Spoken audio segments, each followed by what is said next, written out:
speakerphones. This is Return of the Retro, Episode 5. It's Monday, August 5th, and I'd like to say hello to our first guest, Andy. How are you? Hello, I'm doing very well, and congratulations on owning a speakerphone. Yeah, it's special.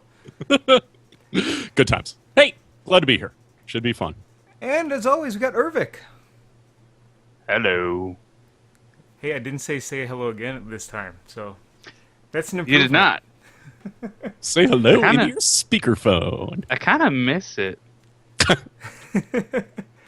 We are part of the Geek Insomnia Network, and you should be listening to all the shows in the Geek Insomnia Network. There's Geek Culture Happy Hour that just got done talking about... Andy, what was it? Go ahead. The movie Kick-Ass this evening, and some other stuff at the end of the show like we usually do. So, good times. Yay! Yay. And Andy and I are also on Late Night Steamer. Where Right! Yeah. The circle jerk is now complete. And, funny, we have Scott Viper on that show, and he's also now on Minecraft Uncensored with Linux. Oh, no. Yeah. He's doing Minecraft again? Yep. Oh. At least that's what I've been noticing from Twitter. So, and, of course, there's our show, Return of the Retro, where Ervik is, this is, I think, it's the only show you do. It is. You should all feel special. Every other show's got a share host. You're special. Hopefully there'll be some more shows in the future. Andy's someday going to set up a D&D podcast for us. That may come in the next century. Forgot about that. Wait. Actual D&D or Pathfinder or all things tabletop? Actually, at this point, it was requested to be D&D, but it's probably going to be a different RP system if I actually ever end up doing it. So we'll see. I don't know what 5.0 looks like yet, but 4.0 can suck my hairy nutsack. Oh my god, I know. And that's the thing. I only want to do that show if it's going to be, storytelling and creativity based. If it's a bunch of dorks on Skype rolling dice, I'm not fucking interested. No, I agree with you there.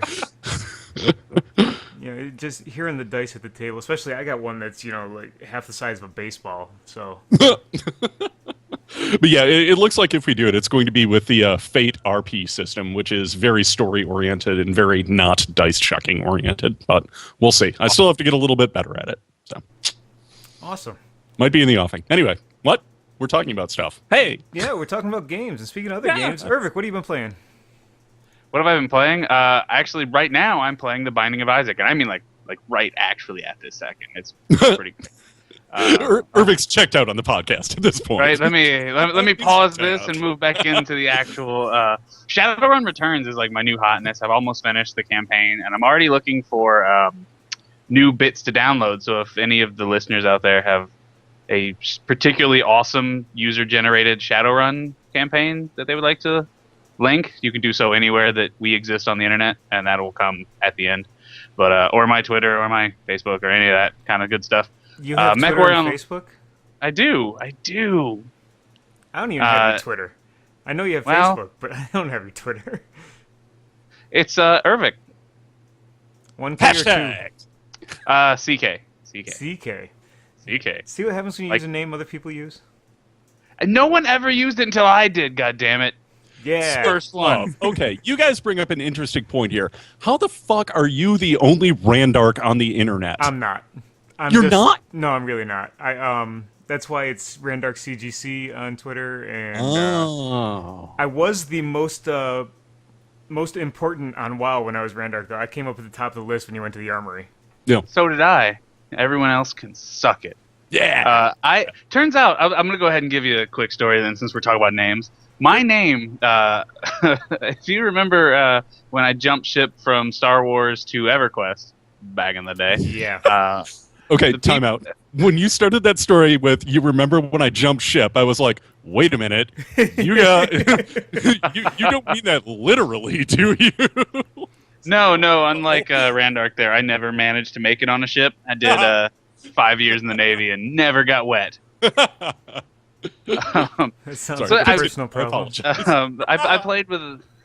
on EQ, I was playing with a couple... There's people I was playing with in Star Wars, and we went to EQ, and they were like, you have to...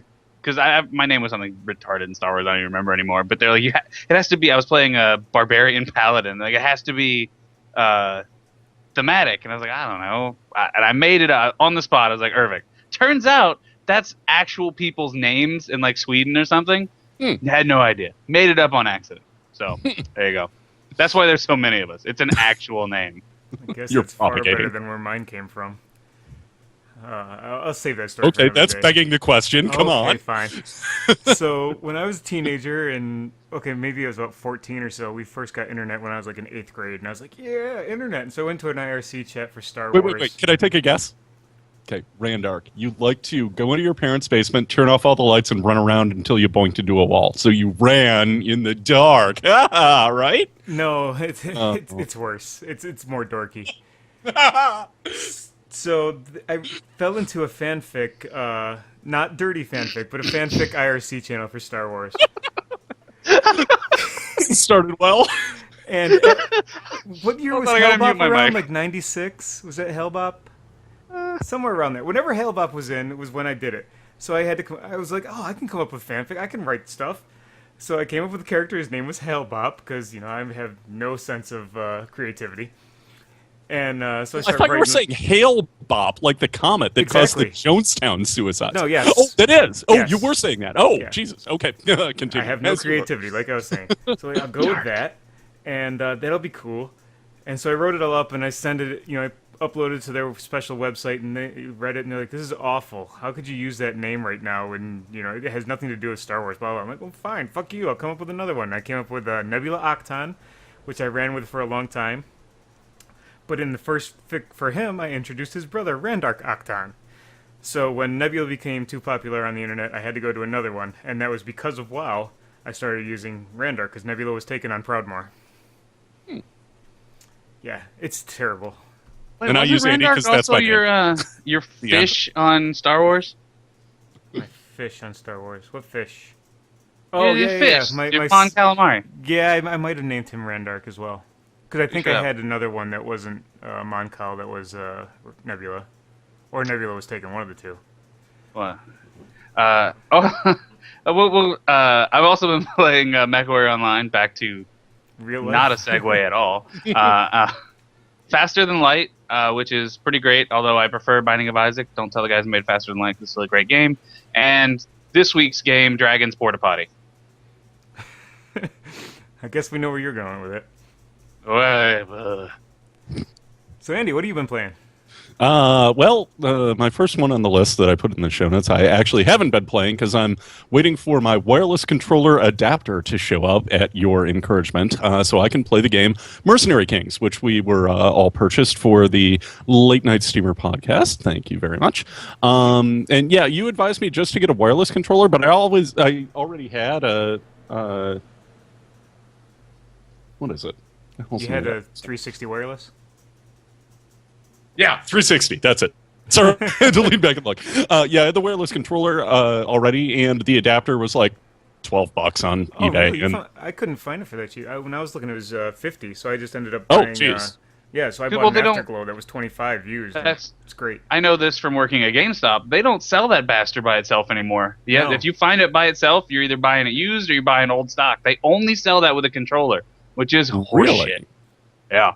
because actually, it wasn't eBay. It was I got it off Amazon. So They- I don't know. I mean, Maybe it was just old. Yeah, they still exist. It's just old packaging. They don't, unless they've started again in the last few years. But for a long time, they only sold it as a Oh, controller wow. one. Anyway, yeah, that's on the way. So I don't have the no controller excuse anymore. So yes, we can play some Mercenary Kings when that shows up. Should be here in a day or two. Of course, same old casual crap on Steam, playing Zuma, Plants vs. Zombies. Yay, casual puzzle games. They're my favorites. And then I busted out an old one from my Nintendo GameCube, or as I wrote, the Okama Game Sphere. Thank you, South Park, for that joke. A game called Ikaruga, which is probably the first bullet hell shooter that I ever played, and it's still my favorite. I get that one out about once every year and get frustrated. It's the controller chucker. It's definitely one that's going to cause cause you to lose part of your security deposit.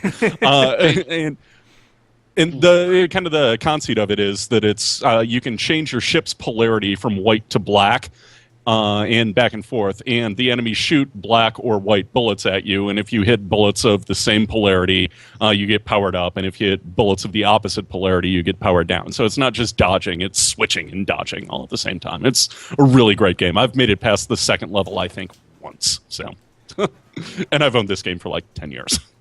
Twice as far as I ever made it. That game's too goddamn hard. Yeah. When you mentioned it, I'd never heard of it, and I looked it up because you put it in the show notes, and I found out it's on Dreamcast, so I'm going to be burning the copy of that since I'm sure the store doesn't have it, and get to playing it, because that sounds awesome. I love bullet hell shooters, so... Yeah, this is a great example of the genre. If you like them, you will love this one. It's the best one I've ever played. So, and it's super old, too, which is kind of weird. So, yep, good times. That's it. So I've also been playing Dragon's Lair, which I played it on 2 different formats, and we'll get into that when we talk about it. I think I'm going to have a better opinion of it than the two of you based on what we've talked about so far. But anyway, I played some more Castle Crashers. So far I've just still been playing the Blue Knight. I've unlocked a few different characters. I started in on the arenas, which are kind of cool. I like those a lot because it's just, instead of side-scrolling beat 'em up, it's just beat 'em up. So there's not even push right to go. So that's pretty awesome. Played some Mercenary Kings, mostly with DJ. We found a few issues with the game, but that's okay. It's still early access. We've also found out there's actually some physics in it. If you are holding a gun, you don't move. If it's out of your holster, you actually move a little slower when you roll and stuff, which affects how you can get certain items in the game. So yeah, that's kind of cool, but it needs to be explained a little better.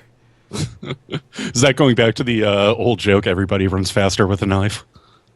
I guess. You can't. I didn't pull the. I've changed my knife to a pizza cutter, and I didn't pull that out while I was trying. So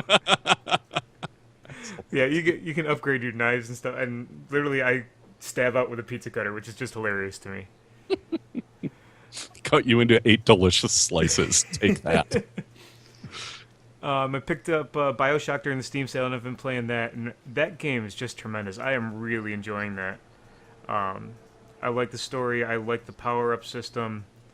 I like that I can save at any point as well. That's really helpful. That's the one with the Big Daddies and the Little Sisters, right? Yep. Yeah, that's a great game. And I've been listening to a bunch of podcasts, as I normally do, and some people were talking a little bit about BioShock Infinite and how... the intro to BioShock is mirrored completely with the intro in BioShock Infinite as far as the Cloud City, Columbia versus Rapture. And they just, they changed like the blue whale that swims by, they changed it out with a blimp. And I'm really looking forward to finishing BioShock 1 and 2 and getting to see that difference in the intros. That'll be cool. Don't look too much into 2. That game is forgettable. It's not bad. Well. It's not bad, it's just people were like, they like BioShock, huh? Let's use all the same art assets and make another game where the story's kind of lame and boring. Hooray. I picked up Beat Hazard a long time ago in a Humble Bundle, and I've been playing some more of that. And I found out that Collective Soul is one of the most difficult bands to play in that game. It's just hilarious to me that it is. It must be something with their harmonies or something that just... There's literally like 200 ships on the screen at once, and I'm like, what the fuck do I do? And much like the music, it probably makes you want to cut your wrists. Oh, that's not Ever nice. let your light shine down. Sorry, no more Rockstar. I'm done. I kind of did too. Sorry. Okay. We'll that being said, anyway. I like Collective Souls. And I've been playing a little FTL like Ervik, and I got my first ship unlocked. But I have no clue how I'm ever going to get through the entire space path that you got to get through with one ship. It's just ridiculous. I've tried different techniques, like loading up with like 7 or 8 different guys in the ship to run stuff. I've tried, going with a skeleton crew and paying for all the upgrades. I don't know what I'm going to do. So, yeah. Anyway, that brings us to news. Ervik, you want to bring us our first one? No, but I'm gonna anyway. The first bit we have up is... there's a couple new services popping up that are letting people rent arcade cabinets. And I say new, but it's been going on for a while. It's usually just really expensive. Down in here in South Florida, we have a company that does, it's like $300 for a weekend to rent arcade cabinet, right? This new company, All You Can Arcade, are doing it's $75 for a month and $75 refundable deposit, and it's an arcade cabinet that sits in your building on free play, and you just have it, and that's a phenomenal deal compared to anything else that exists. It's so friggin' expensive. So it's good to see that kind of service really coming back around, because arcades, honestly haven't been doing super well for, 20 years. We'll get there. Yeah. So is this just like a MAME cabinet that is like preloaded with tons of stuff, or are you just renting like a Ms. Pac-Man machine? You're renting a specific machine. The MAME cabinets get into a lot of licensing issues and gray territory that they probably don't want to tackle. For me, I looked up to see if I could get one. Just, maybe have it in the house one day when the wife comes home from work and freak her out. Just in case you felt like encouraging a divorce even more. Hey, honey, look what I got. Considering I have an empty cabinet out on my porch right now. Uh-oh. Yeah, I'm not in the serviceable area yet, so I don't know what areas they cover, but you can look it up by your zip code. It's mostly California right now, from the research I was doing. I think they have a couple other. They're expanding slowly, but right now it's like a mostly West Coast thing. All right. Next up, we have a special Chinese bulletin. They are lifting their... Yes, they still use Morse code there. Their bulletins and Morse codes. Yeah, you beat me too. Whatever. They're lifting their 13-year ban on the sale of video game consoles. Apparently, they had a ban for 13 years that you couldn't buy video game consoles because they were afraid of the possible effects of violent titles on young children. But they still had arcades. They still had mobile devices. And they still had PC titles. So I'm not exactly sure what they were protecting against. But they had PC titles in weird forms, because we're all WoW people, I think, right? Yeah. Confirmed? Yeah. Or at least we were at some point. Because, they couldn't release a couple of the WoW expansions, like Wrath of the Lich King, because they depicted skeletons, I think, and that was something that was, banned by the Chinese government for years and years and years. So they actually had to reskin the entire game before they could sell it there, and it took them like a year and a half to do it. So they have a lot of kind of kooky rules, but then again, communism, boo. So, no. Sorry. I made a lot of points there in a big hurry. So. As you were. Continue your show. USA! So, but there's an obligation that the companies have to meet in order to be able to sell there. They have to actually build their units in China. So if you're hoping for an Xbox built in America, well, first of all, Microsoft doesn't do that. And second of all, too bad, so sad. They're going to definitely make them in China now just to get access to that billion-person market. Sure. Wait, were we not already building them in China? No, as a matter of fact, this is a picture from Foxconn where they build the Xbox 360. But, yeah, and then leap out the window to their death. Anyway, USA! It shouldn't be funny, but it is.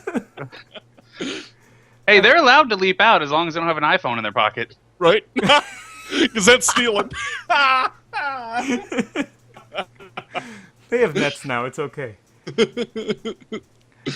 That's right. They installed the net. They did. Yeah, that is disturbing. It's sad but hilarious. Yeah.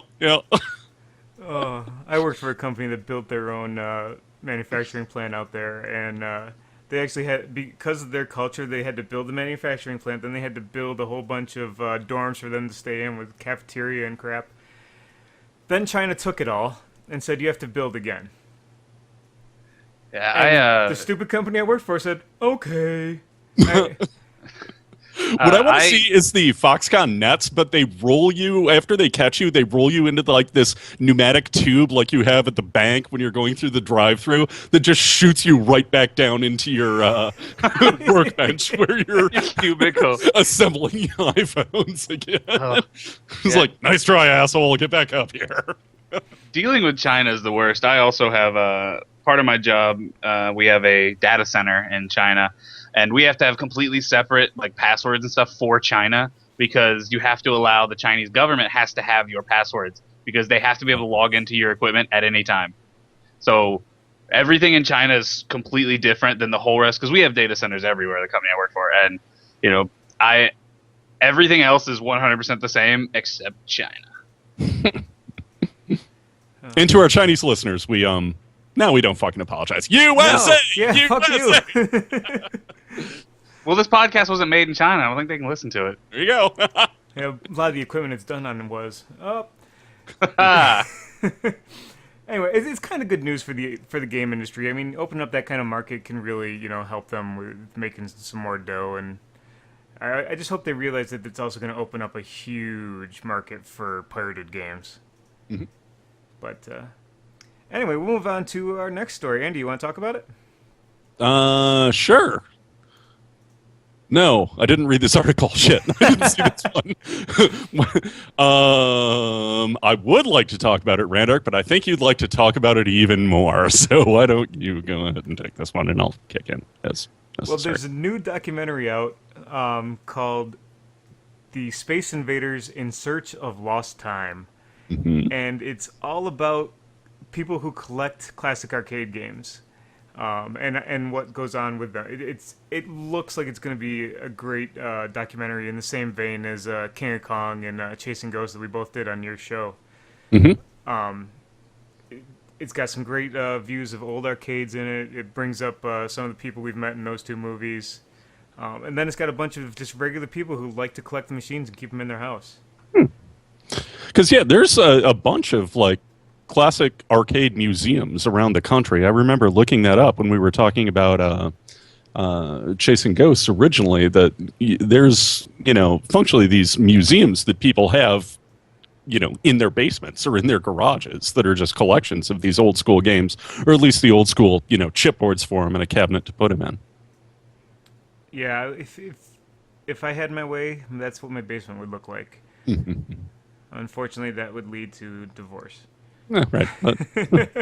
You can do it a lot easier with a main cabinet, though. So. Yeah, and I've done that, so at least I have that. But there's still some games, like Area 51 and stuff that, have full motion video inside the game, and that I just never have a prayer of working on this particular main machine. So. No. Yeah, I'd say there's about 100% chance that I'm going to end up watching this movie. So, yep. All right. I really want the old Star Wars arcade game, like the one you sit down in. Like, have you ever seen those? They're like full.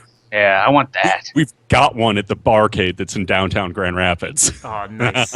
My barcade has it, but it's the stand-up version. I'm like, come on, guys, spring for that extra $100. I want the bench. Right. Did you guys play the one there was the Star Wars trilogy arcade, and then there was the old school Atari one? There was one in between that was you had a pilot and a gunner, and they sat right next to each other, and you played co-op. Did you guys ever play that one? I don't think I've ever even seen that. Wow. It's pretty rare from what I understand, but we had it up here at the Putt Putt, and man, I loved that game. I never had anyone to play with. I was always a big dork, so I never had friends, so that didn't work out so well. And look, now my best friends live halfway across the country. Hey! Go internet. Oh wow, that's a horrible picture right there. Just a ton of games so close together you can't play them. I feel like I should own them. Release them from that captivity. Anyway. Ervik, you want to talk about this next one? You found it. Yeah. If anyone remembers or gives a shit about the Nintendo Pokemon Mini. That's right. Nope. The E is capital. Pokemon Mini. Stupid name. Someone has actually taken the time to create a flashcard for use inside of this thing so that you can put all 10. That's right. All 10 games that were ever created. And half of them were Japan only. So if you speak Japanese, you get 10 games. But what's really amazing is someone has created this, and it costs 90 euros, which is obscene. But the most interesting part of this whole news story is I found a list of no less than 5 homebrew games that were fully realized games for this, what was essentially a pocket Pokemon machine for like the virtual pets. Pocket monster? Exactly. It was essentially like a Tamagotchi for Pokemon. that someone has created 5 home. That's half the games that existed on the system. People have created home. That is an impressive level of dedication.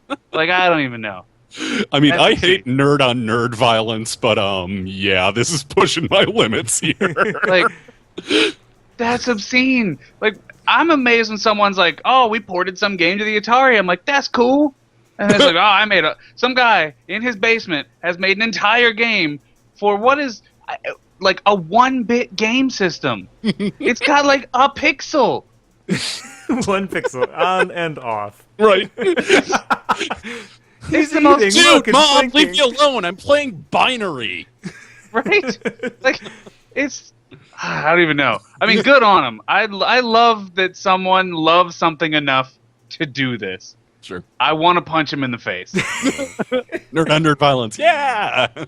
Apparently, the only place in America you could buy these was at New York City at the Pokemon Center, which is now defunct. And Oh, really? yeah, I wonder why. they do have a Pokemon Center at the Nintendo headquarters shop. I think that's in Times Square, but Yeah, it's not the same thing. Yeah, it was. If you've never seen this thing, it is smaller than a child's palm, like not fingers, palm, and it has a D-pad, 2 buttons, and a screen the size of an LCD wristwatch. Yeah, pretty much. Yeah, we've got it in the video right now.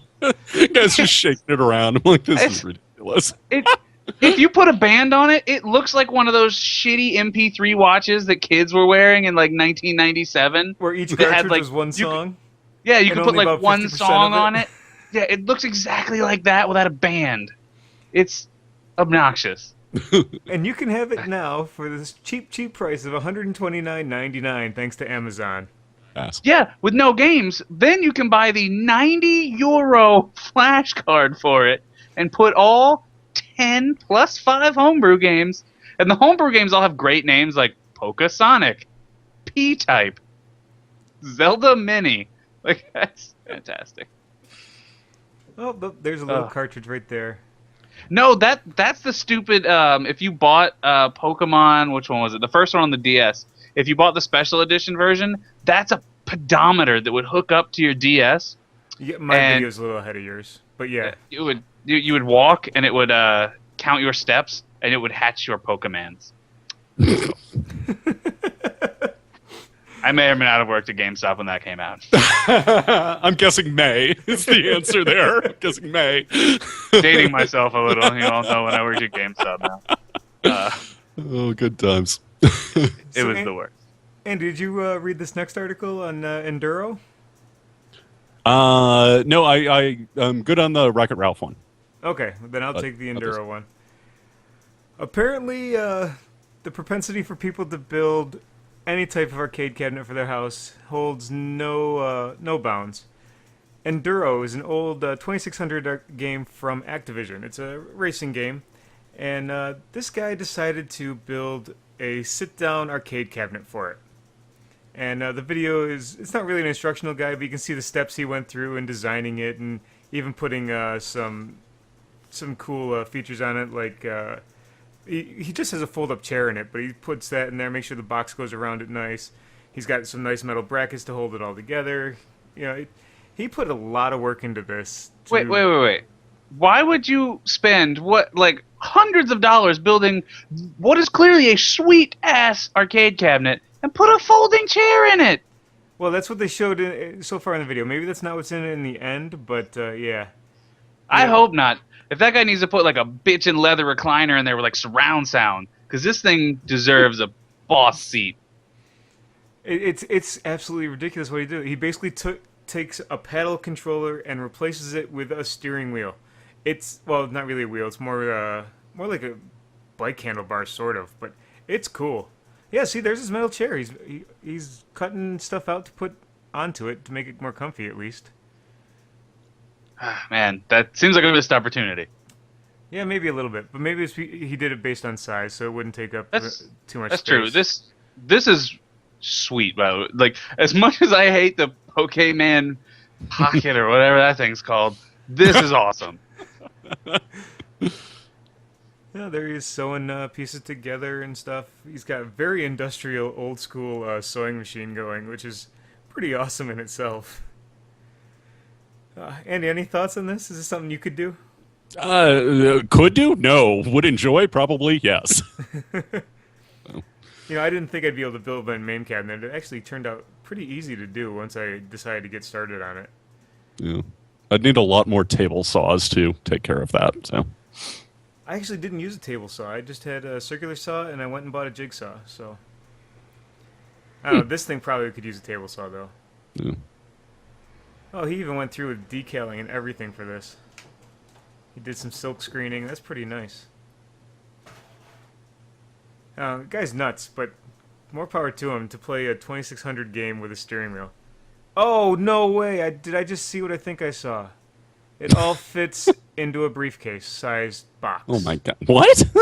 No, yeah. You guys haven't seen it yet, but it's coming up, and it's showing him putting all the pieces together. And yeah, that would explain the size. tiny. Yeah. Wow. All it is, it fits. Put some wheels on that, man. The only thing that doesn't fit in there is the Atari and the TV. That's pretty actually great. Pretty awesome. That guy's clearly awesome. Yeah, he is special. Oh, it has pedals. I didn't realize it had pedals too. And we just rampaged through the point where you said he is special. Yeah, well, no more nerd on nerd violence, but yes, special in a good way. Awesome way. I mean, yeah. I couldn't do it. Yeah, I don't have that kind of dedication to anything. So, Andy, take us away with the Wreck-It Ralph info. Yes, we do. Disney created a retro flash game that was called Fix-It Felix, and there has been a port to the Sega Mega Drive. What? That's still a thing. Known as Fix-It Felix Jr. And yeah, it's basically a 16-bit title. It looks like it's a pretty decent game. This was the first time that I had heard of it or even seen anything about it. But yeah, it's just another example of kind of like the second derivative of entertainment. You get the Wreck-It Ralph movie, you get the Wreck-It Ralph game, you get the Fix-It Felix game that's a derivative of that, and then you get the Fix-It Felix Jr. game that a fan ends up making and puts out as a homebrew for a console that hasn't been produced in 15 years. So actually, it looks really awesome, though. Actually, a fan just ported it. Disney actually released the game in they made 2 arcade cabinets for promotional reasons when the movie Wreck-It Ralph came out. Mm-hmm. And all the fan did was port it to the Mega Drive, which is still okay. awesome. So it wasn't a total redesign, right? It was it's pretty. And you run around as a little character that looks like Luigi with a blue hat from Super Mario Brothers, and you're fixing up windows that Wreck-It Ralph is trying to destroy. So yes, good job, construction work.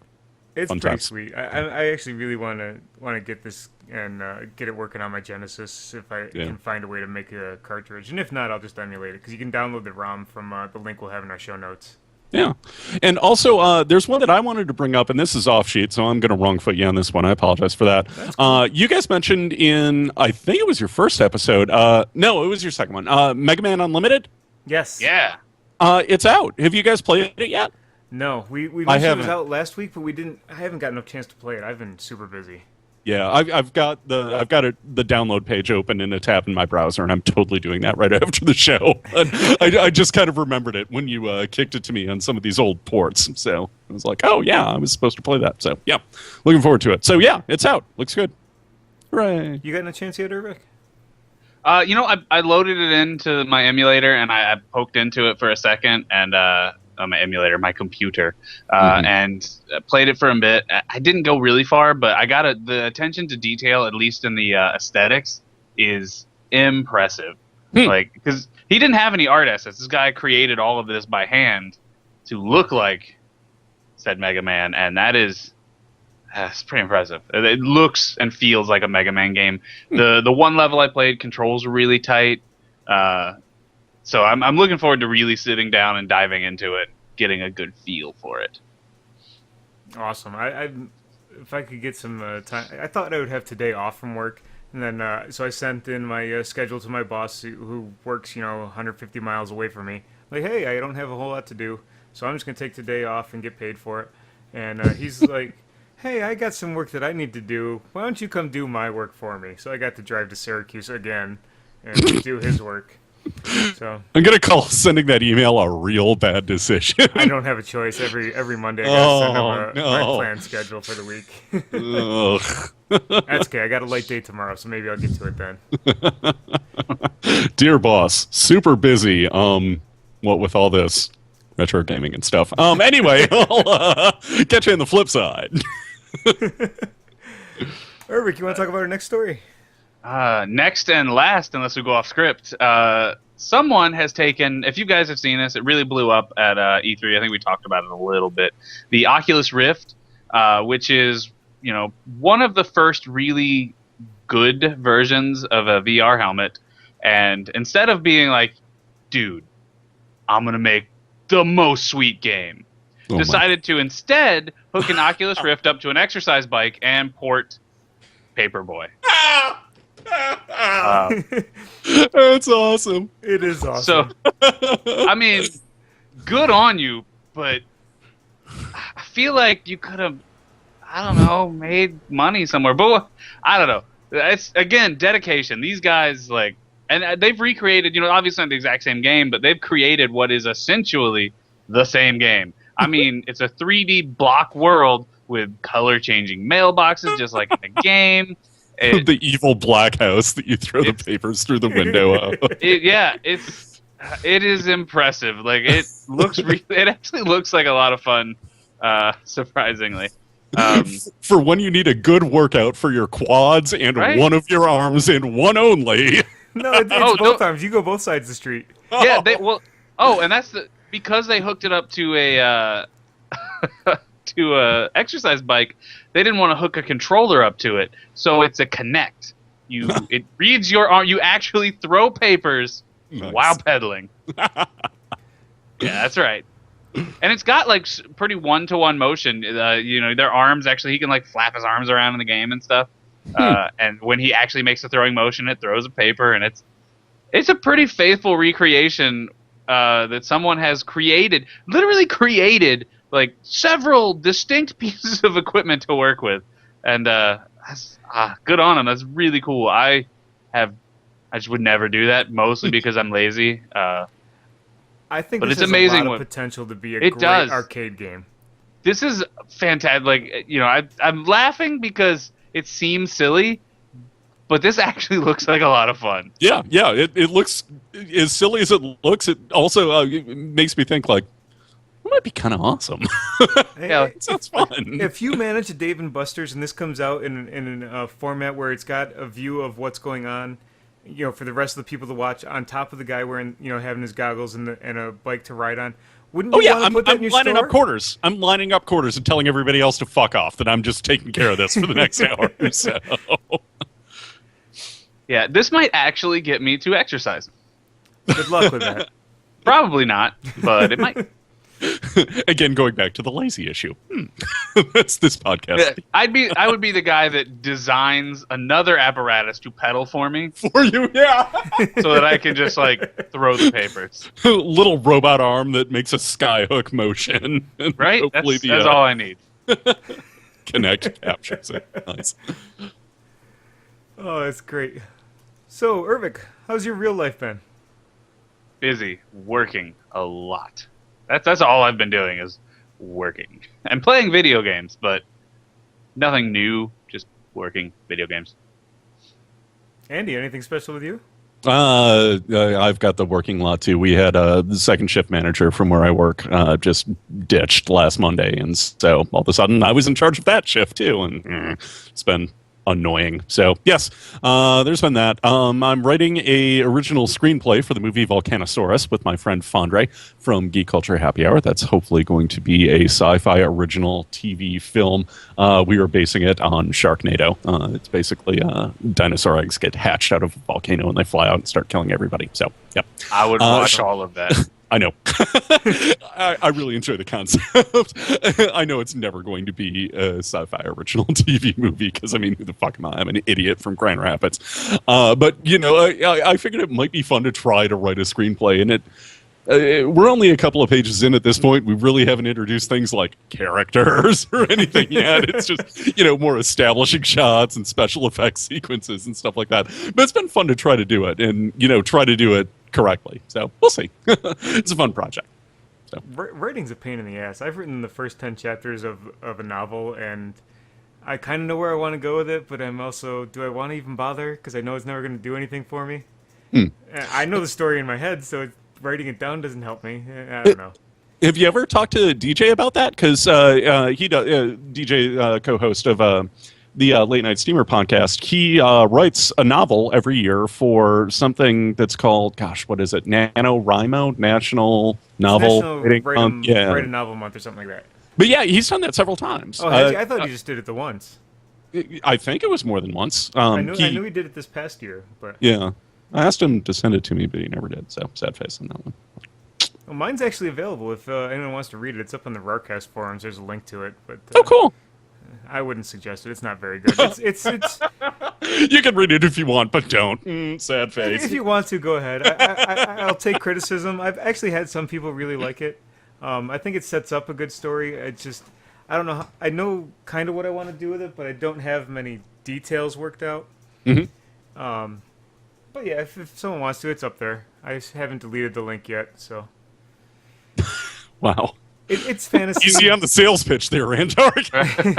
It's kind of low fantasy instead of high fantasy. It's low fantasy. It's got some magic, but it's not controlled by humans. There's no dwarves and elves and stuff. There's basically two races: the humans and an aqua type creature. But anyway, speaking of DJ, I went to dinner with him in Niagara Falls. It was a great time. I got to meet him and Mrs. DJ. Right, McQueen of Cincinnati. Yes.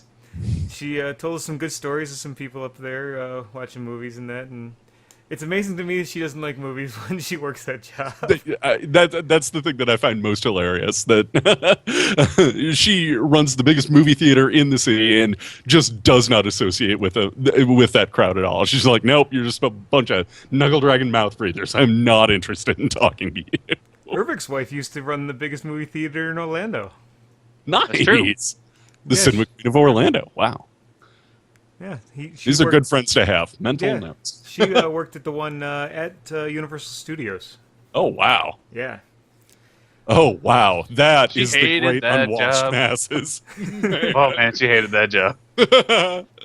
I just wish, the last vacation we took, I don't care, it's my show, I'm going on a tangent. Yep. Go. Last vacation we took down there was this past September, and they had Halloween Horror Nights going on, so I was with two of my buddies I play hockey with and their wives, and all the girls from my group had a night at the lodge we were staying at, and the three of us went out and met Ervik and his wife for beers and then Halloween Horror Nights. Mm-hmm. I've never been to a theater that served beer before, because they don't have those here. So we get there, and they serve 32-ounce cups of beer. Oh, my. Was that Alamo Draft House? No, this was at the Universal Studios theater. Oh, okay, yep. So we chugged two of those while sitting there talking. We went and got some food, got a third one thinking we could bring it into Halloween Horror Nights. We were told no, so we had to chug them at the gate. Chug. Well, darn, I guess I'll just have to pour this out then. Dump. Or not. So at this point, we got like, 80-some ounces of beer? 96 ounces of beer in us. Mm-hmm. And so we go in, and we're in line for the first horror house, and what the hell? Let's get some more beer.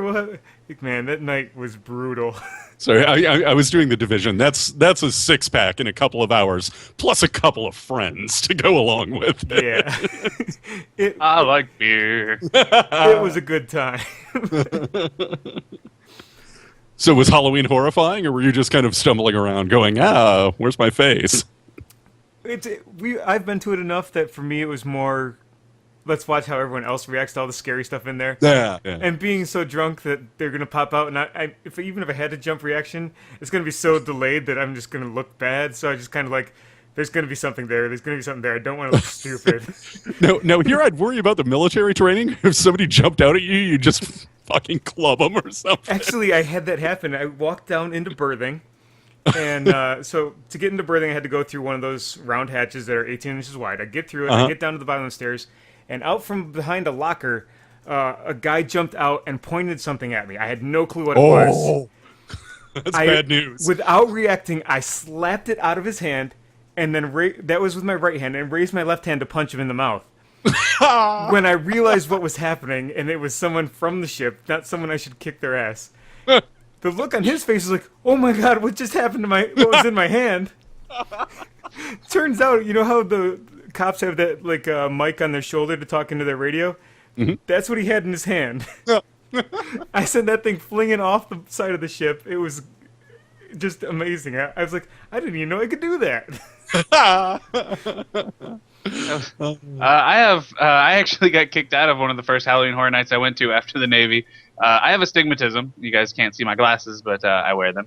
And one of the houses is always a black and white house that has strobe lights. And in one of the rooms, there's a guy who matches the wall. He wears this like swirly black and white costume, and he leans against the wall. And his bit is to like come into your face as close as possible while the strobes are going off, and then you like almost walk into him. That happened. Astigmatism, makes light harder to see the edges of things, essentially. Yep.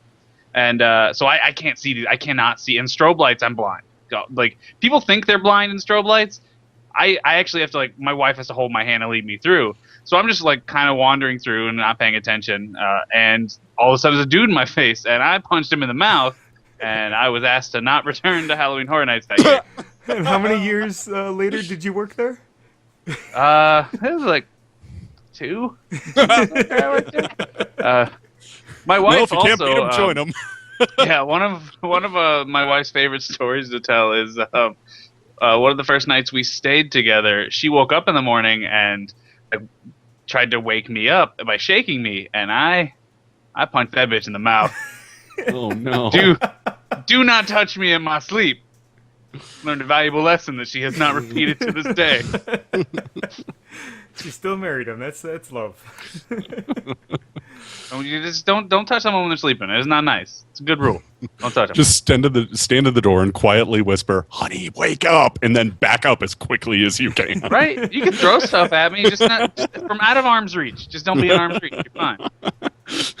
What's funny is that's not like cat at you or something. That's not like badass military training or anything. That's just from people fucking with you while you're sleeping. Like that's not like I'm a badass. It's like who's drawing a penis on my face. That's more frat than Navy. I love it. I should preface what I did is there was no military training at all because you don't get to shoot. Well, at least when we went, you didn't get to shoot a real gun in the boot camp, and there was literally no physical fighting training. We basically spent every day in school during boot camp. Yep, I could tell you the outlines of an F-16 though. Which is useful when we have radar telling us what an F-16 looks like from miles away. Thank you for that. Look, there it is. Duh. So anyway, you hung out with DJ. So good story. Yeah. I should also point out that prices in Canada have not been adjusted for the increase in value of their dollar. I paid $200 for dinner for me and my wife. It did include a bottle of wine that we shared with DJ and his wife, but that was only about 46 of it. So, yeah, that was really $200. expensive meal that would have been, $75, $80 in the U.S. Wow. But we were also a paying $200 for the nice meal view needs of to the come with a falls rub that and we couldn't tug at see. the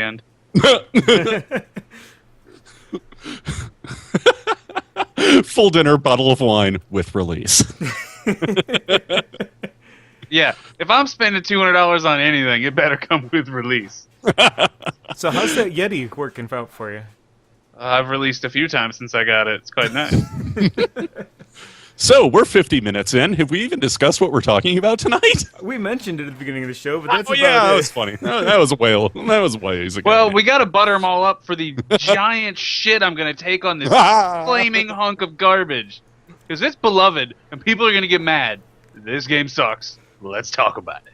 All right. And that game is Dragon's Lair, which was developed by Advanced Microcomputer Systems and published by Cinematics and the only video game company to come out so far in this mentioning, Taito. Yes. And Dragon Slayer is one of 3 video games that are ensconced in the Smithsonian Institution, along with Pong and Pac-Man. So basically, they stopped paying attention in about 1984-ish. Because they didn't pick a lot of winners there. Those are actually all pretty recent additions because they actually have a video game section now. And when Chasing Ghosts was made, Walter Day sent in his referee shirt to be a part of the Smithsonian exhibit in video games. And the quote when they show him shipping it off is, "There is no video game section in the Smithsonian." Right. Yeah, their response was basically, what the fuck, and where is the closest dumpster? If you've seen King of Kong or Chasing Ghosts, you know that the whole reason Twin Galaxies got famous is because all the record keepers like Guinness and Smithsonian were like, we don't want to do this. Yeah. Someone else do it. We don't want to deal with the type of asshole that has to dress up as a military man and pretend to get hot chicks. Mr. Awesome. I don't think you covered this, but in Europe, this game was actually the cabinets were made by Atari. So. Oh, were they? Nice. Yeah, a very random bit of information that I found out while researching this colossal hunk of shit. Now that we've gotten back to the game, this was also... Way to not spoil your review there, Ervik. I've got to let the vitriol out in dollops because it's eating me alive inside. Love it. This game was designed and produced or animated by Don Bluth, who is very famous for his animation. Yeah, Land Before Time, Secret of Nim, American Tail. Yeah, a lot of movies. He's got a very distinct animation style. I don't know. It sounds stupid to describe an animation style as cartoony, but this is what I think of when I think cartoony. Yeah, this is the quintessential early 80s, late 70s animation style of America. It is what animation is. Yeah, very... not Don Bluth, but like Sword in the Stone style of animation, kind of. Almost. Yep. Also, you missed the best Don Bluth, which is Rockadoodle. That movie is the shit. Fucking love Rockadoodle. Loves Rockadoodle, hates Dragon Slayer. Dear listeners, adjust your opinions of Ervik accordingly. If you don't love Rockadoodle, you are doing it wrong. Because for some reason, at the end of that movie, a giant owl casts magic. Why? I don't know. Those do those, right? I mean, yeah. All the way back. Wasn't there a magic owl in one of the Homer's Odyssey or? No, it was the Ray Harryhausen one. Owl? Oh yeah, I'm thinking of Wrath of the Titans or Clash of the Titans. Clash of the Titans, and his name was Boobo, and he was awesome. Yes. I've only seen the modern remake, so yeah. Bad decision. Yeah, I actually like it because I watched it in 3D, and new stuff in a 3D TV is always fun. But bad decision again. It was pretty. I mean, I'll give it that, I guess. Question mark? Different. This is a different podcast now. Right. Should I also preface that by saying I like the Percy Jackson series? Maybe it's just a thing I have for the Greek gods. I don't know. You're finally getting a sequel, though. How about that? I don't need a sequel to the movie. Is it a sequel to the books? No, it's the second movie. The first you don't one was need terrible. it, but you're getting it. Yeah. The sequel no one asked for.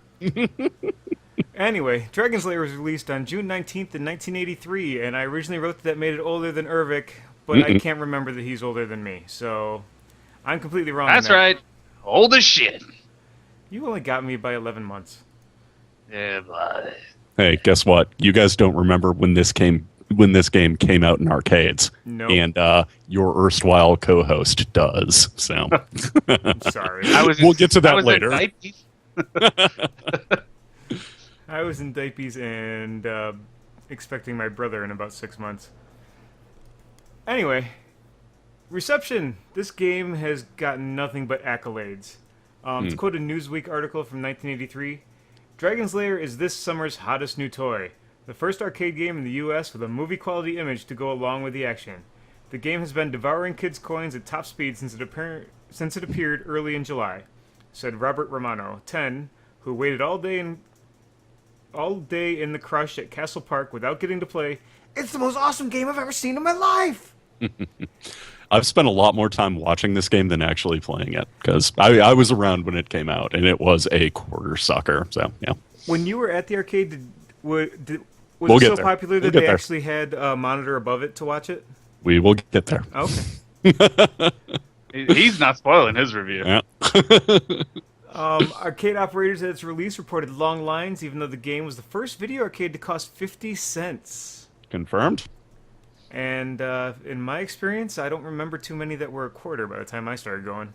Yeah, that's true. Yeah, you guys, you probably had mostly, a lot of the beat 'em up games, not more the Ms. Pac-Man Yeah, variety of stuff. with the crash Turtles in Time Forever. With the crash Yeah. in '84 of the arcades and the revival, basically when Street Fighter 2 came out, I think it was '91-ish. Mm-hmm. Yeah, I didn't go to an arcade in that whole time. '91 and Street Fighter 2, and now all of a sudden arcades are back and the side-scrolling beat-ups are in, and all these fighting games. Yep. And, Virtua Fighter, all that kind of stuff. Yeah. Yep. Then the racing games started to come, and that's basically what took over until all the redemption games destroyed arcades forever. Yep. Yep. That's pretty much how it went. The end of arcades. Continue. It's gotten a bunch of accolades. I'm not going to read all of them that I put in here, but in by February of 1984, it was reported to have grossed over 32 million for Cinematronics. By today's numbers, that's nothing for a game, but back then that was huge. Yeah. And GameSpy ranked Dragon's Lair as the number 7 list of top 50 arcade games of all time. So Ervik, you're looking like you don't agree with critics at all. Good job on that. But do you want to talk about the gameplay? Gameplay is loose. This game can be played on a DVD player with left, right, up, down, and any button. Essentially, you flail wildly on a joystick in any direction because the game doesn't give you goddamn clue which direction you need to do shit half the time.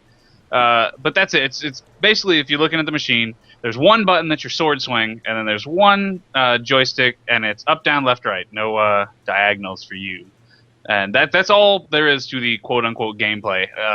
So essentially Go ahead. What'll happen is basically a tile will flash on your screen, like on the floor of the room that your hero Dirk the Daring is in, and you Sometimes. have to. Yeah, sometimes. And when that tile flashes, if it's to the left of you, you have to press left, or you die and insert 2 more quarters. Try again, butthead. Yeah, it's so essentially what this game was. It's not really a game. This arcade cabinet was distributed with a Laserdisc player, and this game is a Laserdisc. Yep. And essentially, what you're doing when you press left, right, up, down, and sword is chapter selecting. You're moving forward or back, up or down X number of chapters when you press these buttons. And if you don't press them at the right time, obviously it moves the wrong number and it sends you to the death screen, which you're gonna see a fucking ton of. Yeah, and the Laserdisc thing is kind of important, and I think, Ervik, you summed it up really well, that it's basically a chapter selector. Because, I mean, this is basically a choose-your-own-adventure movie, but ported into a video game format. And it was on Laserdisc, which was kind of the precursor to DVDs. They were record-sized, like long play... God, wow. I'm dating myself with references that I can't even possibly explain. LPs, if you will. Music used to come out on records, which were giant slabs of vinyl that were about a foot wide. Laserdiscs were kind of the digital version of that in the early 80s. And it was technology that was kind of ahead of its time, but it never really held on. So this game is basically... far too expensive is the problem. Yeah. And this game was basically... not basically. It was exactly a Laserdisc animated movie where, like Ervik said, you were basically playing the chapter select section of it. And Bluth actually came out with another game that was around this time, a little bit later. It was a holographic one called Time Traveler. And it was very similar. It was a Laserdisc also, but it was projected in kind of 3D. And I think you guys are a little young to remember when Dragon's Lair actually came out. It was 1983. I was 8 years old, and I was already an arcade junkie. And I got to tell you, this game blew people's minds when it came out. There were lines for it like you wouldn't believe. The arcade that I went to had the dual screen that you were talking about. You would play the game, and then there was another screen mounted above it that could show everybody else what was going on in the game. And I probably played this game 3 times in my life before we decided to review this for the show, but I have watched full playthroughs dozens of times. This was a game for watching, not for playing, because it just ate quarters. It was ridiculous. You would put in two quarters that I could spend on playing a game of, Miss Pac-Man and Crystal Castles and spend 45 minutes at the arcade, or I could spend 2 quarters on this thing and spend about 8 seconds playing before you died. And it was one and out on that one. But I got to tell you, there was always a line for this because it was a game changer. It was totally different technology. Like I said, it blew people's minds when this came out. When it came out, like you said, you're playing Pac-Man, and then this comes out, and it essentially looks like an animated film you would go pay money to see. Yep. So even though it unfortunately just gives you the illusion of playing a game, but it was very unique at the time. Sure. It cost. I'm going to give you. I played this game in a way that I got hints on which way to go, and I still. At 50 cents a play, it would have cost me about $42 to beat this game. Oh, yeah. And I knew what buttons to press. Yeah. and that's basically it, too. And that's when we're speaking about the gameplay, I mean, basically it's, press this button to not die. And that's repeated over 15 minutes. If you can get it right for 15 straight minutes, hooray, you saw the whole quote-unquote movie, and you won the game. Not to mention, it takes about 15 minutes or so if you can manage to not die. But half this game is just repeated, like literally half the game. There's maybe 3 rooms in this whole game that aren't repeated. And you'll see each room twice, but they flip it. So once all the controls are, it's just mirrored. And you do that a bunch, and I hate this game. But again, I want to make it clear, this is the main point I'm going to make in this review. When this came out, it blew people's minds. The same year it came out, you're facing stuff like Centipede. I mean, look at the graphics in Centipede and compare it to this. It's no comparison. It looks fantastic. Years ago. And what's really unique about this now is finding an arcade cabinet, an original arcade cabinet, is virtually impossible. The laser discs that they printed these on, the players that used them, weren't designed to be chapter skipping every 2 seconds. They're designed to play an entire movie front to back. And, they may chapter skip 10 times in a year. These things were doing it every 3 seconds, jumping chapters. So the lasers... the little arms, the lasers were rated for something like 65,000 hours, but the little arms would give out because they would have to move the laser back and forth, back and forth, back and forth. So it's almost impossible to find an original machine. People have converted the DVD version of this game to work with the cabinets. People have used some of the newer laser discs that have a little bit better technology in them, but finding one that's completely original is incredibly hard. They actually also, the laser disc for this was unique in that it was metal backed. In the U.S. version, anyway, to prevent warping because of how much it was being used. Mm-hmm. The guys, one of the guys who does Retro Gaming Roundup, one of the shows we've mentioned before, they do about 7-hour podcast once a month. Actually has one of these in his house, and he's talking about he's got the port to have the second monitor. He's talking about hooking one up just cause. Yeah, for me, the gameplay on this game is. There's a lot of timing issues, and your windows are tiny to get through anything. I mean, if you can't even make a wrong move. You're like, oh, should I press down? I'll press down. Oh, nope, too late. Even if I wasn't supposed to press down, now I don't have time to make the right turn that I need to make. Well, I'll get into a little more how I played it, and that'll preface this issue. I played it on 3 different platforms. I played it on Android, I played it on iOS, and I played it emulated version on my computer. And I was having a lot of fucking trouble with the timing. Like, some of these things seemed fucking impossible. Like, even knowing what direction you were supposed to go, the timing was so specific. So I ended up getting it on the iOS version. It cost me $5 to buy the iOS version because the iOS version, a lot better than $42. The iOS version comes with Move Guide, which essentially flashes the direction you need to press when you need to press it. And the timing is so specific that while I'm watching what button to press, I wasn't fast enough to press it to not die half the time. You would have to play until you die, remember the sequence, and I'm going to call out one specific scene that's shown in the video over and over, the friggin' knight with the chessboard. That thing can go to goddamn video game hell. Yeah. I died there like 80 times, and I knew the pattern. I knew how to do it. Yep, that was the farthest that I ever made it with the actual arcade version. Now, I seem to remember the arcade version giving you a little more hints than what we were describing the iOS version. Like, the tile kind of always lit up in which way you were supposed to go, or, you know, the little sword button, and it wasn't just, you know, like a player one button from a Pac-Man machine. It was larger, and it would light up when it was time to whack something with your sword. So I think the arcade version was a little more fair than the emulated versions, but I played the iOS version as well, and that was it was nightmarish in difficulty.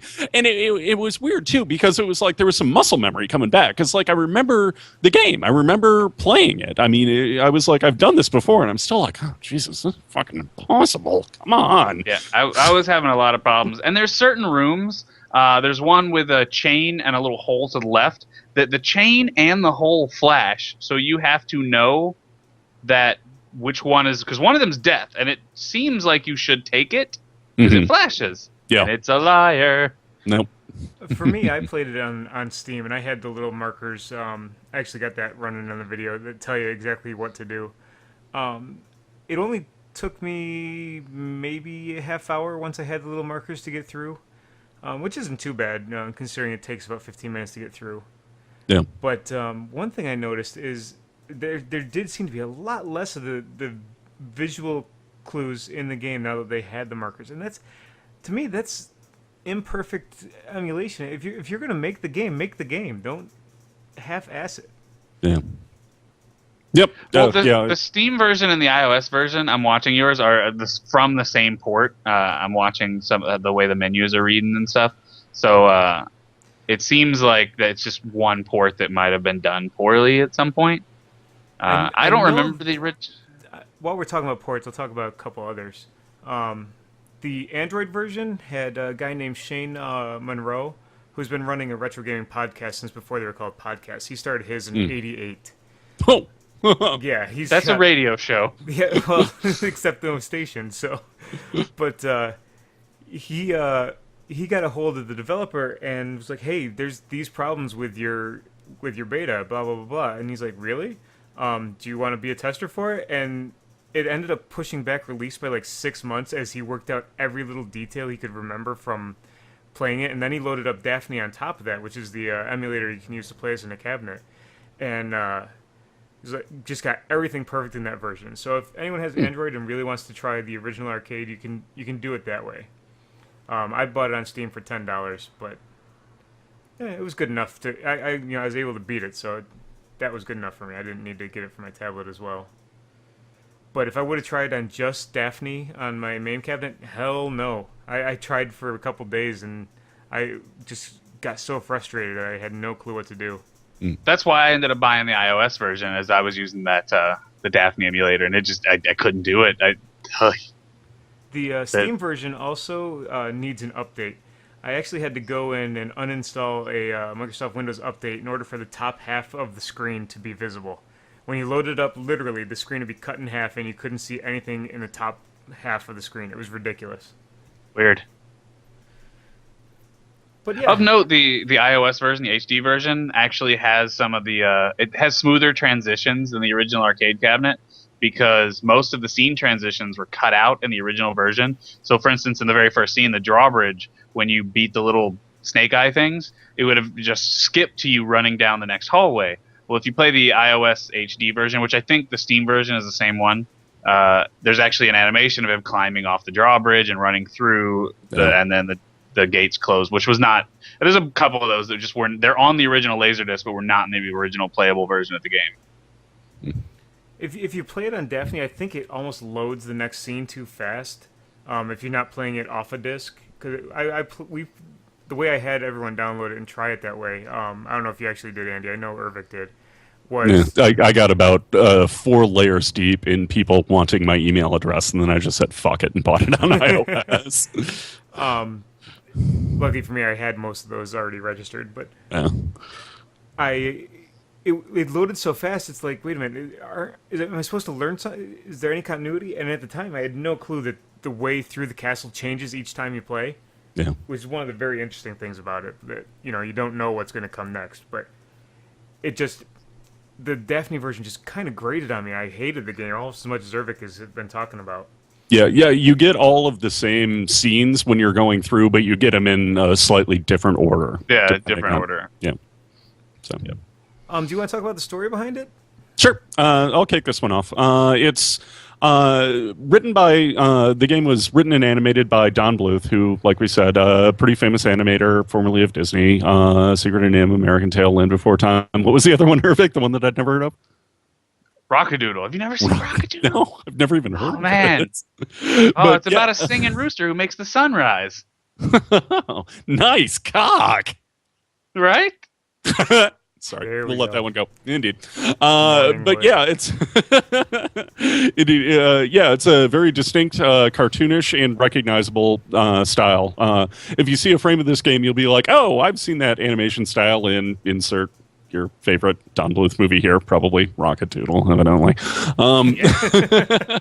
So it stars you as Dirk the Daring, who is exciting and kind of cowardly knight, and he wants to rescue Princess Daphne from the most overwrought dungeon that was ever created.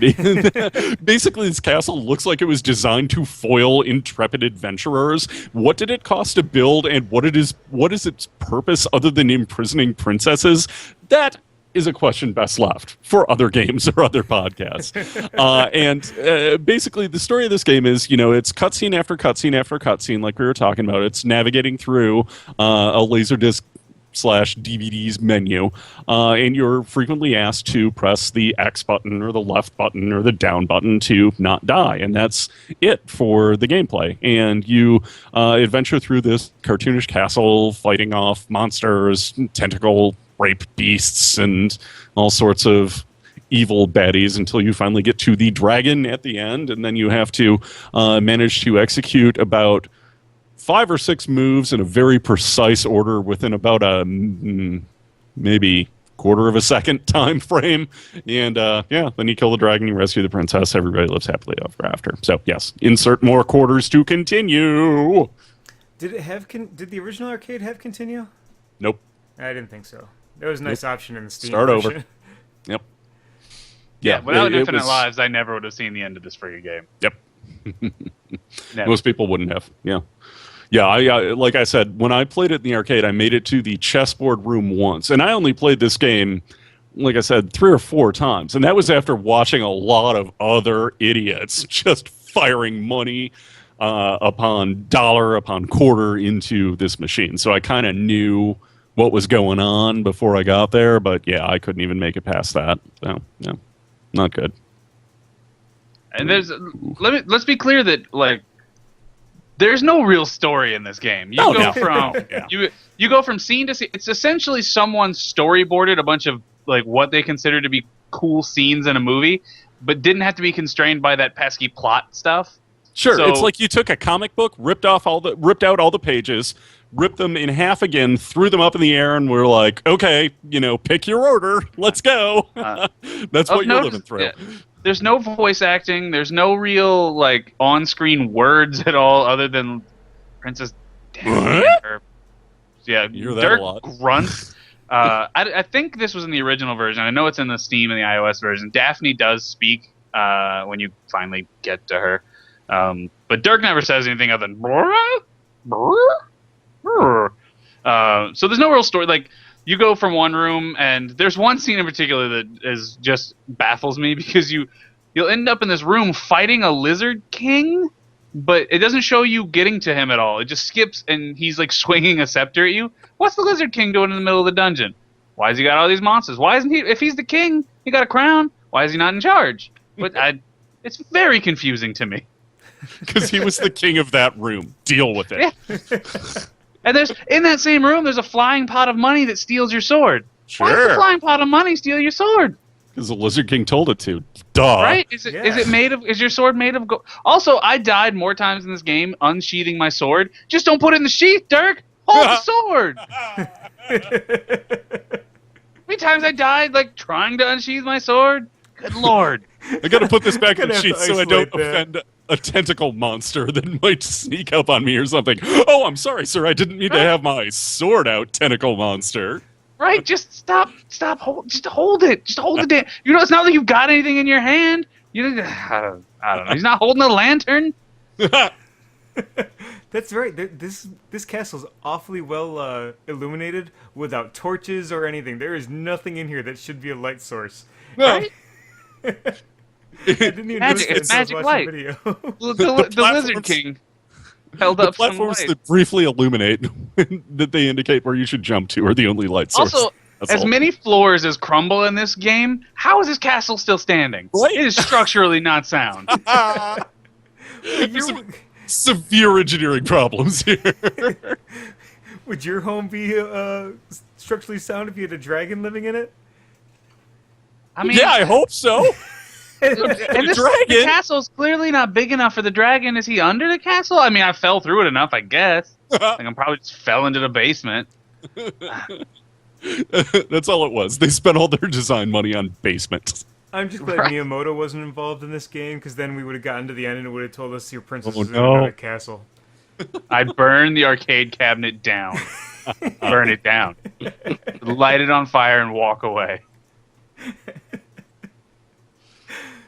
Speaking of no lighting sources, there's also no background music in this game. It has some good sound effects in that, good Foley work, but because of the nature of the... What? No, yeah, I was doing the Foley work that Oh, was involved okay. in this game. That was it. It was, Foley You were in the like, background. What are you talking about? There was no sound. But because of the nature of it, you know, with the Laserdisc skipping differently every time, there was no way to get a cohesive sound going through the game for music. So that's one of the weird things about it. 'Cause back then, even Centipede had enough noises that sounded like music. It wasn't really music, but it sounded like a soundtrack. Yeah, it is vaguely, because the only sound you get out of this is the sound of your death constantly. And then the sound of you coming back to life. I can't make the noise with my mouth, but it's pretty good. You know the noise. Here's the noise. It's plink, plink as you insert 2 more quarters. Oh. That's the noise. And then I'm you just hear, lucky I didn't- Dragon's Lair. I almost threw my iPad like 3 times. Like, it was if you're gonna play this game, play it on something you cannot throw or do not mind throwing, because my iPad almost bought it. So how'd you guys think the game held up? All right. It's Well, I'm pretty. going to have... Go ahead. I'm sorry, Ervik. But it's pretty. It looks like an animated film, but I would rather just watch a movie, I guess, than destroy my sanity. If by held up you mean it is the same piece of shit now that it was then, held up great. Disagree. I thought it held up awfully. This game was terrible when I replayed it for this show. But again, like I said, when this came out at arcades, this knocked people's socks off. There were lines 10 deep. The entire, 1 to 10 quarter tray was filled every night at the arcade that I went to play this game. And of course, it didn't stay filled for long, because the average gameplay was about 8.5 fucking seconds long, because it's impossible unless you've seen somebody doing it before. But yeah, I would say it didn't hold up at all, simply because how hard it blew people's socks off when it originally came out. So, and now it's just kind of a piece of garbage. So, the end. This game did spawn 2 sequels and Space Ace, which is essentially the same game in space. Yeah, it was the 3D one that, I mentioned. You guys have both touched on what I was going to say about it. The only way to learn this game is literally, well, there's 2. Trial and error, and good luck not shooting yourself in the face when you do that. And the other is watching other people play. But you can't do it with just the upper monitor. You have to be able to see what they're doing with the joystick and the button. Because otherwise, they succeeded, good job, but I don't know how you did it. So, I can't imagine watching this on a monitor. Like I think I would just be baffled at what was going on. If you got your first play in first, you wouldn't have an issue with it. But yeah, just watching it to watch it without ever having experience moving the joystick and interacting with the game itself, yeah, you'd have no clue. Especially when you watch it the second time and it doesn't do the same exact thing. Anyway, Yeah, I think when you're suddenly confronted with the different layout of story, when you pick up the comic book panels from the floor of the comic book store in the wrong order, and all of a sudden everything you were expecting to come up next suddenly doesn't, it gets a little tricky. But yeah, it's just press X not to die, and it's really hard to press X a lot of times in this game. So yeah. So I think we've kind of gone over our playing experiences pretty in-depthly, so we'll move on to a couple of horrible ports that were made. Basically, there was just no physical way to make this game in a home console version. So they released the NES version, and it's been deemed one of the hardest games on the system. And it's absolutely ridiculous. You'll see it here in a second if you're watching the video version. It's a platformer, sort of, and you're going through the castle, but it's slow, and the jumping is crap, and there's really... I mean, the video I'm showing is someone who absolutely knows what he's doing. But, I mean, just look how slow Dirk's moving. He ducks down underneath some fireballs and stuff, and it just takes forever for things to do anything in this game. I was watching another guy play it, and he literally couldn't get into the castle. It's ridiculous. I mean, it starts out, you have holes in the drawbridge, and you have some tentacle monsters come up, but... Oh no, this looks terrible. Yeah, look at him jump, isn't it? Oh, he just assumed the ready position. Yeah, he did. It's just brutal, and it's literally considered one of the hardest games on the NES. And this full playthrough video is 20 minutes long, so it's literally longer than the arcade game. Oh my god. Hardest game on the NES, and the NES included such games as Ghosts and Goblins and Kid Icarus. So yes. that's some heady company there. And Fester's Quest. Oh, Jesus. I still, to this day, consider Ghostbusters the hardest game. I don't think anybody's ever seen the top of that goddamn staircase. I've gotten to the 18th floor. That's not the top. No, I gotta get to 23. But I'm damn close. Man, that game, I spent my entire childhood on that game. I did figure out when to expect the gas cans when you're driving, though. That really helped. Nice. Then there was the Super Nintendo version, which I actually own. I won it when I won the Super Nintendo, so good for me on that. A story From the that's children. been told before, yes. It's also a platformer, but it's much better of a platformer. It's not nearly a Mega Man or even a Super Mario Brothers, but it's far better than the NES version. I played it a little bit, and then I realized, wait a minute, this isn't what I should be expecting, so I'm just not even going to spend any time on it. But as you can see, you move much faster. You jump kind of much more predictably. You pull out your sword and slash things instead of chucking daggers at monsters. So yeah, it's not a bad game. It looks like it'd be fun. Maybe I'll spend some time playing it someday. But for now, I'll just stick to the arcade version that I've beaten and say I've done what I need to do. I think you've done your due diligence in the Dragons. Like, I will never play the sequels to this game. I will never do it. After having played one all to completion, I don't ever need to see Dragon's Lair 2 or 3.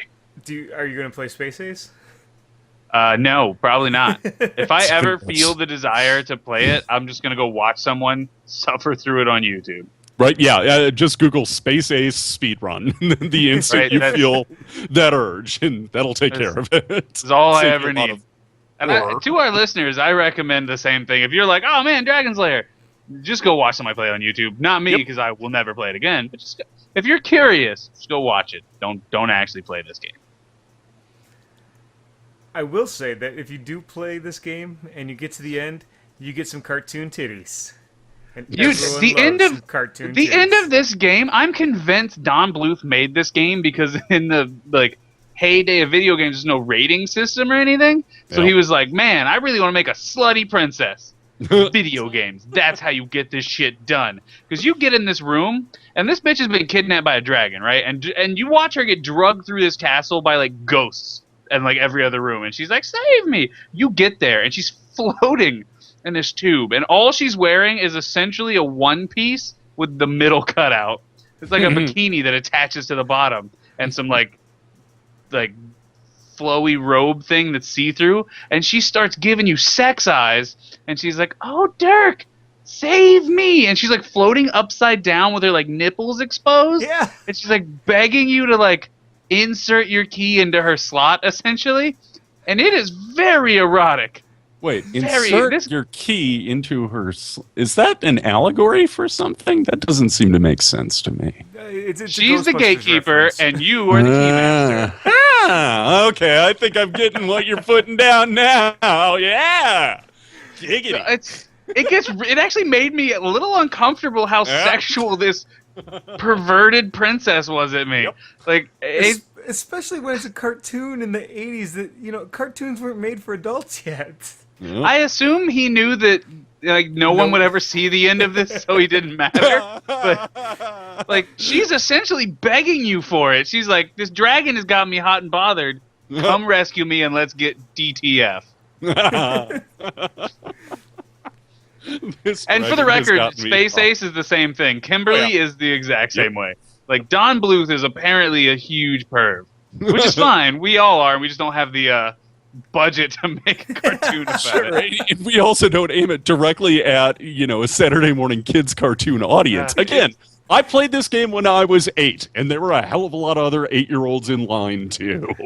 It was super awkward. Like, I wasn't expecting it. Like, because I never seen the end of this game because of how goddamn hard it was. I finally get there, and I'm like, oh, man.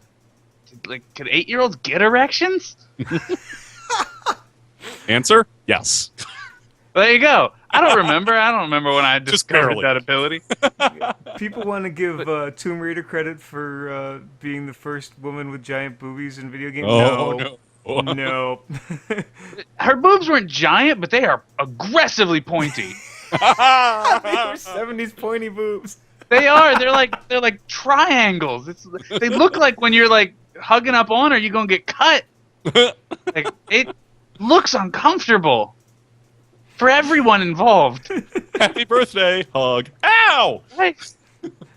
I have 2 dagger wounds in my chest. Right?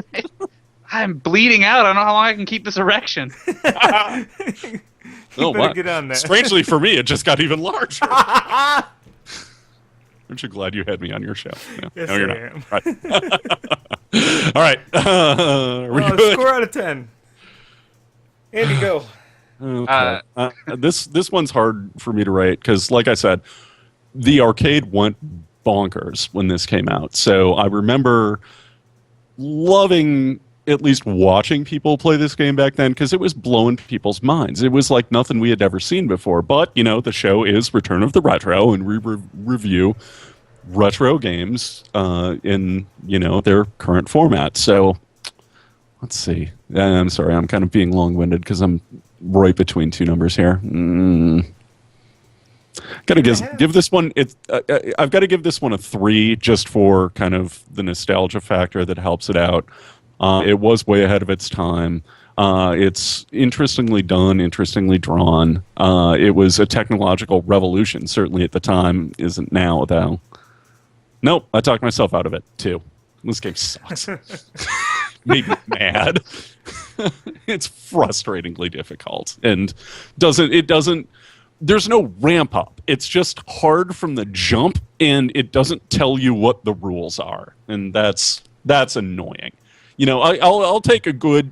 I'll take a hard game. Cut that quote too.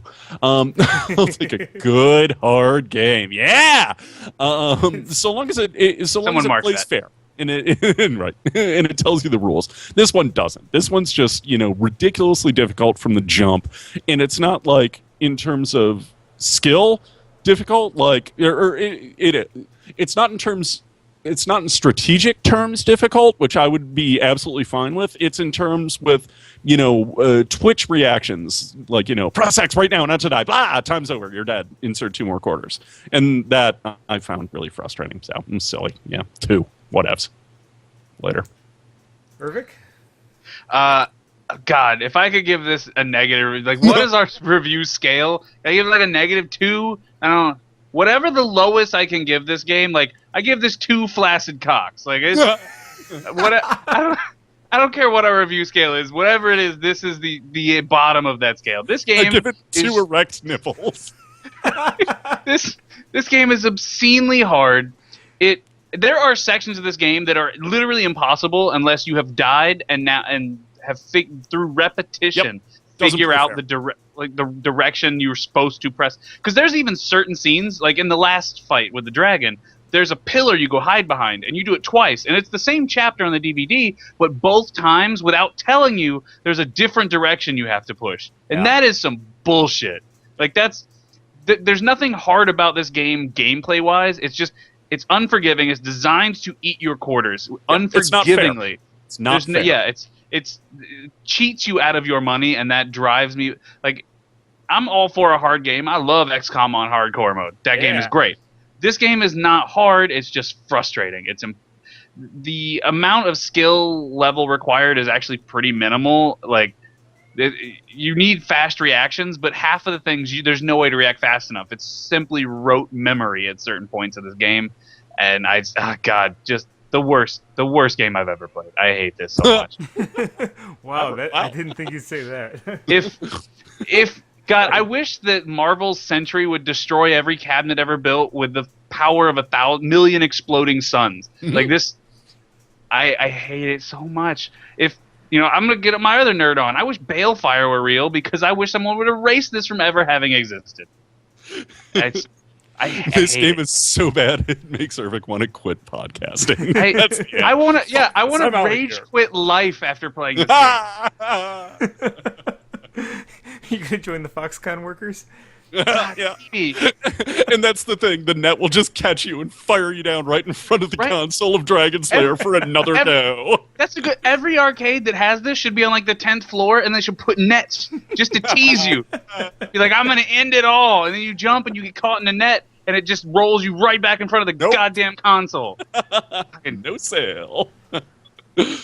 Oh, good times. Well, Randark. You guys have talked me out of my rating. I figured we would. I was going to give this a 6. I really kind of fell in love with it playing the Steam version.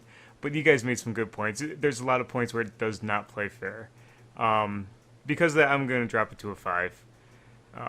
If you like old games and you like difficulty and you want to see something that's revolutionary for the time and has great historical significance, you absolutely should play it.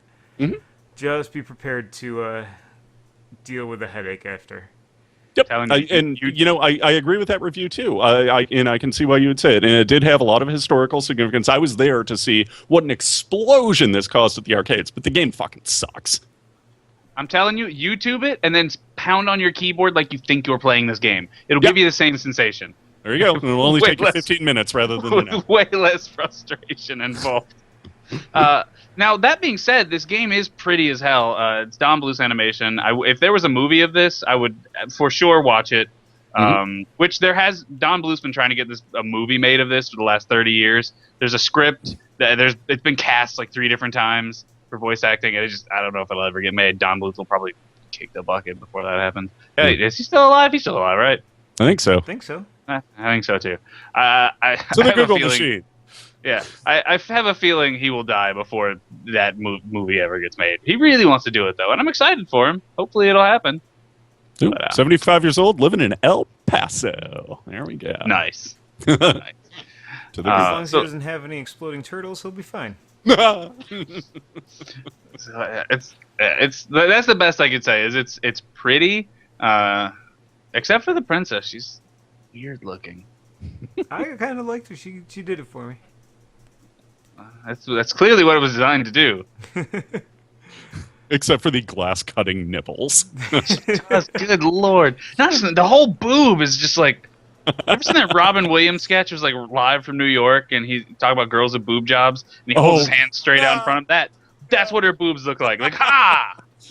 Here we are. What you gonna do about it? Exactly. That's the bit. Like, you turn left, and they're still pointing straight. Like, look like they're marching in line. So, Andy, you got anything you want to plug?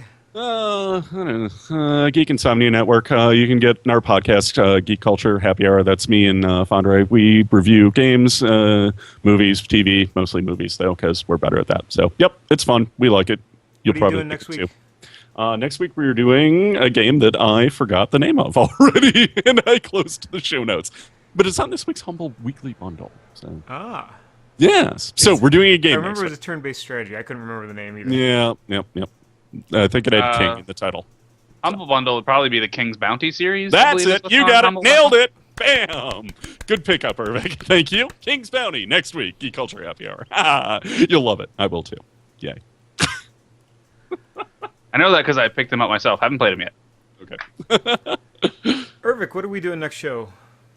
I think we're gonna do Shadowrun, the Super Nintendo version, not the Genesis, because the Super Nintendo version is clearly superior. And I believe we talked about turning this into a two-parter and doing Shadowrun Returns, which I have been playing and is fucking awesome, for the second part. Yeah, I think it's a good idea. We'll be able to do some compare and contrast, what worked in one that doesn't work in the other, and I think it'll be great. So that'll cover 4 weeks of episodes. So people, if you aren't playing Shadowrun, you should be. You have plenty of time to get through one of the games. Shadowrun, just a quick synopsis. Shadowrun Returns is a recently kickstarted project. One of the few that sees completion. Went from give them money to get product. Is a direct sequel to both Shadowrun games, SNES and the Genesis version. It came out a couple weeks ago. It is pretty great, and it's designed to allow you, the user, to build content and share campaigns, much like the tabletop game that Shadowrun was based on, which is awesome. I love user-generated content. Hooray. All right. Go user. We fight for the user. That pretty much does it for us tonight. I want to say thank you to Andy for joining us. It was nice having you. Of course. Pulling this in at a comfortable hour and 45 minutes. All right, for a game we all fucking hated. Yeah, I think this is our longest one. It's good to just dump some vitriol down. And just, oh, man. Well, at least we haven't gushed over every game we've presented now. So at least there's that. You want stalling and distraction topics? I'm your guy. So glad we kind of shit on Donkey Kong a little bit. I bet people hated that too. I haven't looked at the feedback, but man, that's probably like shitting on someone's granddad. Yeah. Well, what are you gonna do? If they hated that, they're gonna hate this more. I challenge anyone who thinks I'm wrong about this game to fucking play it. Oh, yeah, me wrong. Yeah. I think there's a lot of people like Andy who have fond memories of playing it as a kid that don't But realize still how hate it. bad it is. If you guys want to get a hold of us, you can find us at returntotheretro.com. There you can find our Facebook, Twitter, Twitch, any other social media service we're on. You can find links there. Also, you can get our show notes there, and the audio and video versions are available as well. Once again, we are part of the Geek Insomnia Network. Hopefully someday Scott and DJ will get that site working where our stuff will actually post to it. I'm not sure how long that'll be. And they promised us forums, and we've been doing this show for over 2 months now. Wow. And we still don't have forums, so thank you guys. Appreciate that. Call them out Assholes. live. That way they don't have a chance to. I did last week, so it's okay. And also thanks to Tim Bray from freesound.org for giving us our theme music, which will take us out right now.